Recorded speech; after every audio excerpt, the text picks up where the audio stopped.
आज हम फ्रेश मटर के पराठे बनाएंगे, जिसके लिए हमें चाहिए 250 से 300 ग्राम मटर, जिसको मैंने छील कर साफ़ करके रखा है।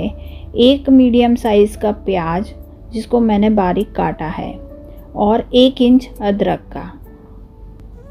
अब हम चिली कटर लेंगे और इसको चिली कटर में हम चॉप करेंगे।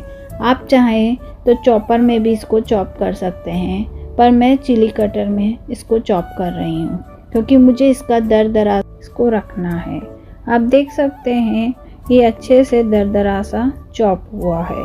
हमको इसको ऐसे ही चॉप करना है। यदि आप चॉपर में करें तो ज़्यादा पेस्ट ना बनाएं, इसको दरदरा ही रखें तो ये टेस्ट में ज़्यादा अच्छा बनेगा। आप देख सकते हैं मैंने इसको ऐसे चॉप करेंगे और अदरक को भी हमें ग्रेट कर लेना है। अब हम एक पैन लेंगे और उसमें ऑयल डालेंगे।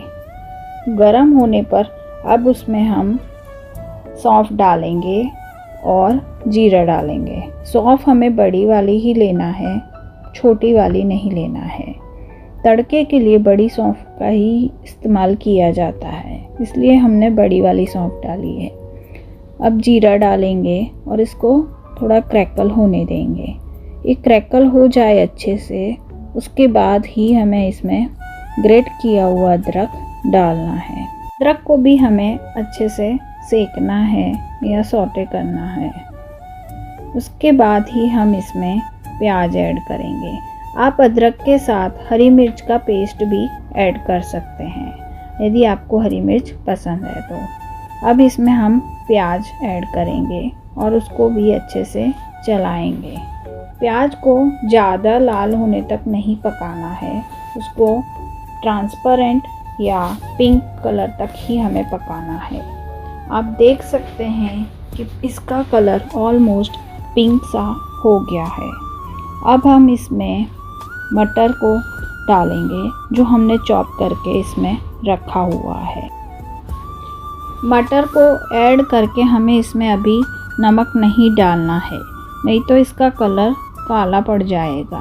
इसको अच्छे से चलाएं और थोड़ा सा पकने दें। जब तक ये पकता है उसके बाद ही हमें सारे मसाले ऐड करने हैं।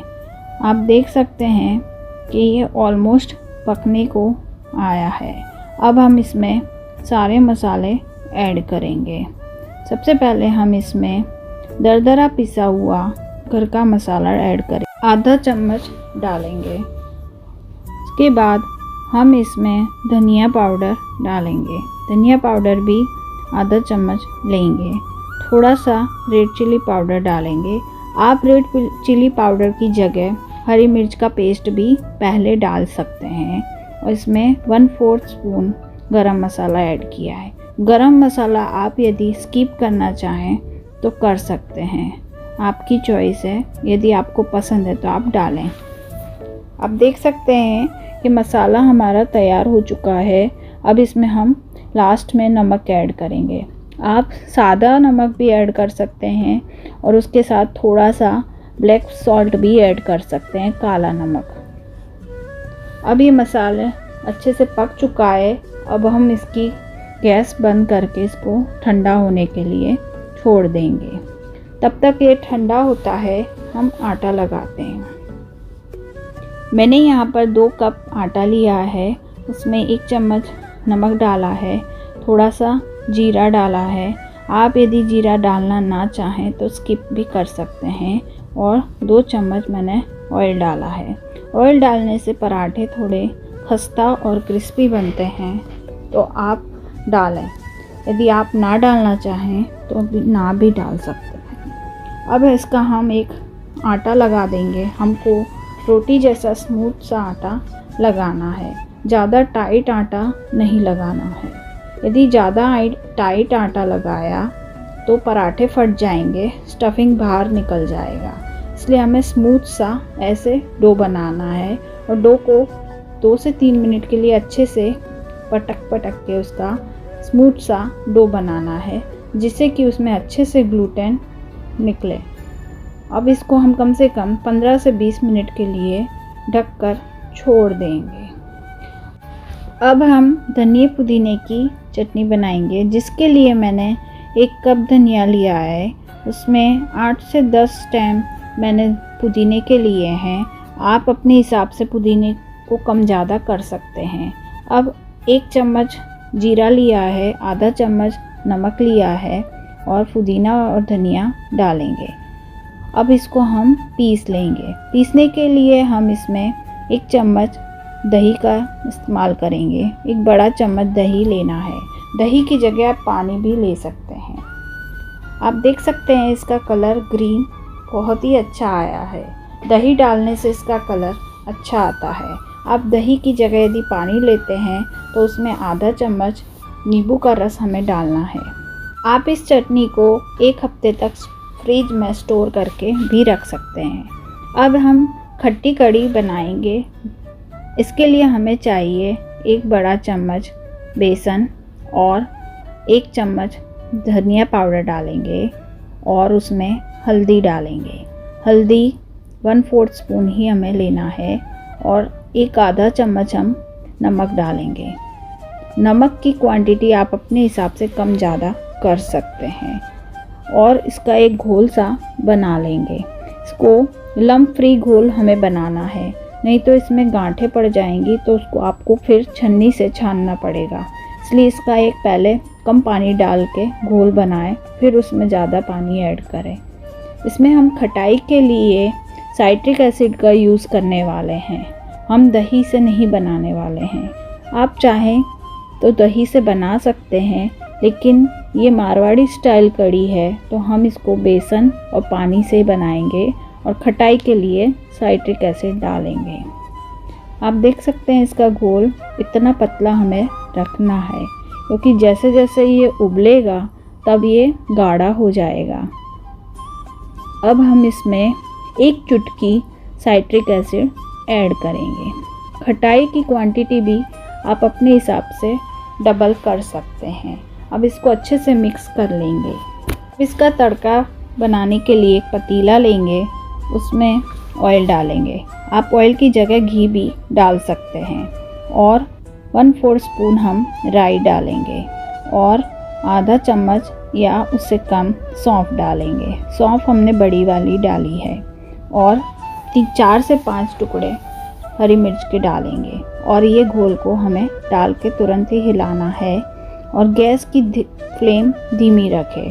अब उसमें पानी ऐड करेंगे, क्योंकि ये कड़ी उबल उबल के गाढ़ी हो जाएगी, इसलिए उसमें पानी पहले से ऐड कर दें।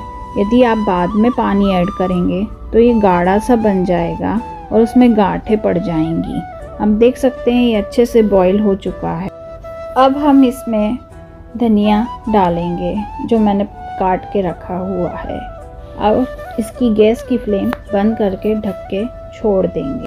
पराठे बनाएंगे। हमने जो आटा गूंद कर रखा था, अब उसको हम सबसे पहले अच्छे से मसल लेंगे। इसको मसल कर ही हम इसकी लोई काटेंगे। आप देख सकते हैं आटा एकदम सॉफ्ट और स्मूथ सा डो बन गया है।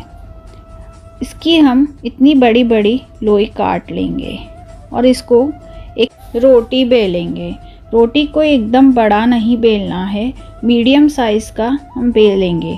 आप देख सकते हैं मैंने थोड़ा सा आटा लगा के इसको बेला, जिससे कि ये स्मूथ सी हो रही है या घूम रही है। यदि टाइट आटा होता तो इतने अच्छे से ये बिली नहीं होती।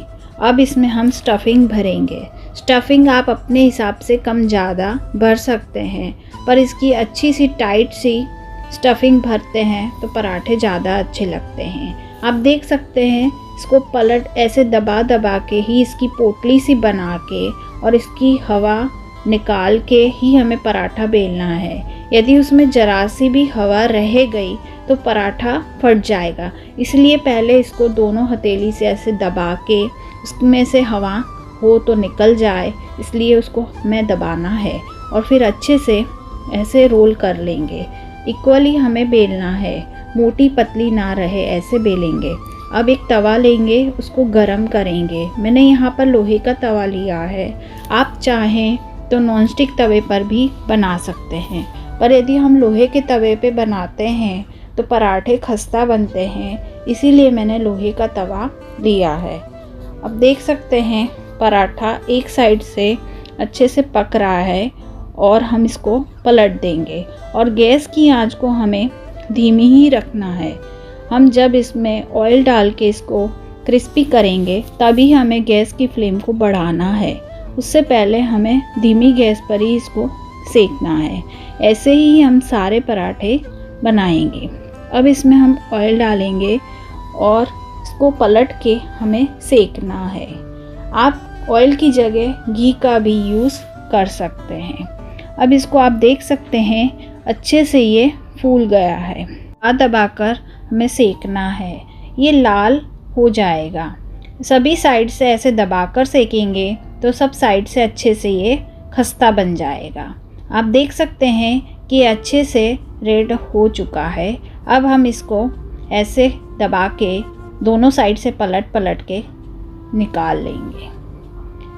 ऐसे ही हमें सारे पराठे दोनों साइड से अच्छे से दबा दबा कर ही सेकना है, जिससे कि पराठा खस्ता बने। मैं दूसरा पराठा भी अच्छे से सेक लेना है। हम ये 300 ग्राम मटर से कम 6 से 8 पराठे बना सकते हैं। यदि आप इसमें ओनियन ना डालना चाहें तो आप ना भी डालें। आप देख सकते हैं पराठा अच्छे से सिक रहा है और दोनों साइड से ये पराठा खुल गया है, मीन्स कि अच्छे से फूल गया है। इसकी स्टफिंग यदि एक साइड चली जाती तो ये पराठा अच्छे से फूलता नहीं। आप देख सकते हैं कि पराठे को मैं यदि बीच में से कट कर रही हूँ तो एक इसमें अच्छी सी पॉकेट सी बन रही है, सभी जगह अच्छे से फैली हुई है। आप देख सकते हैं। अब हम इसको खट्टी कड़ी और धनिया पुदीने के चटनी के साथ सर्व करेंगे। आप घर पर ज़रूर से बनाएं और कमेंट सेक्शन में बताएं कि कैसे बने। Thank you for watching and supporting.